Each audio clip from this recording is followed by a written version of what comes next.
on." The characters on the stage accordingly took up their text where they had left off, and Gringoire hoped that at least the remainder of his composition would be listened to. This hope, however, was soon dispelled, like the rest of his illusions. The actors were going on bravely, when one of the Flemish party rose suddenly, and Gringoire heard him deliver, in the midst of the universal attention to his piece, this abominable harangue. "Monsieur the citizens and squires of Paris, by the Holy Rood, I know not what we be doing here. I do indeed see, down in that corner upon that stage, some people who look as if they wanted to fight. I know not whether that be what ye call a mystery, but I know that it is not amusing. This is not what I was told it was to be. I had been promised the Feast of Fools with an election of the Lord of Misrule. We at Ghent, too, have our Fool's Pope, and in that by the Rood we're behind nobody. But we do thus. A mob comes together, as here for instance, then each in his turn goes and puts his head through a hole and makes faces at the others. He who makes the ugliest face, according to general acclamation, is chosen Pope. That's our way, and it's very diverting. Shall we make your Pope after the fashion of my country?" Gringoire would fain have replied, but amazement, resentment, and indignation deprived him of utterance.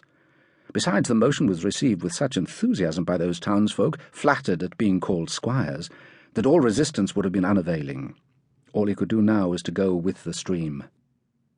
In the twinkling of any eye, everything was ready for putting the idea into execution. Townspeople, students, and clerks had all set themselves to work. The small chapel, situated opposite to the marble table, was fixed upon to be the scene of the grimaces.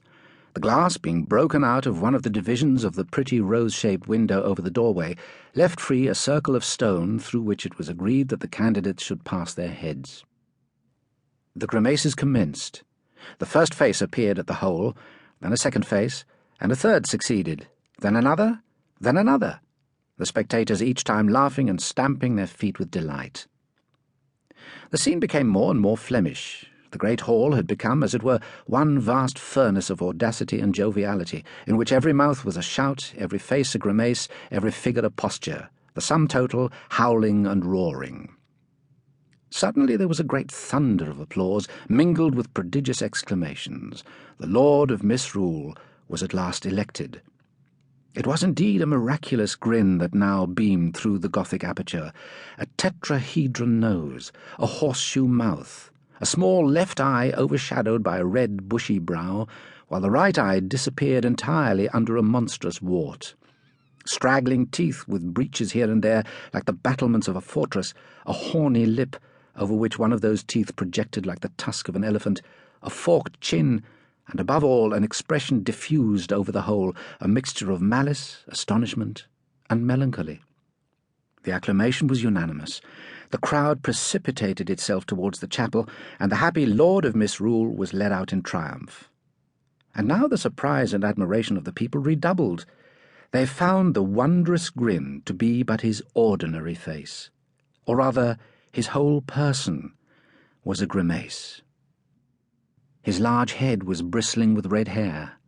Between his shoulders was an enormous hump, to which he had a corresponding projection in front, a framework of thighs and legs so strangely gone astray that they touched only at the knees, and when viewed in front looked like two sickles joined together by the handles.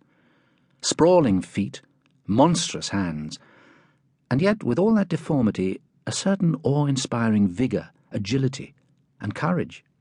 In all, a strange exception to the everlasting rule which prescribes that strength, like beauty, shall result from harmony. Such was the Pope whom the fools had just chosen.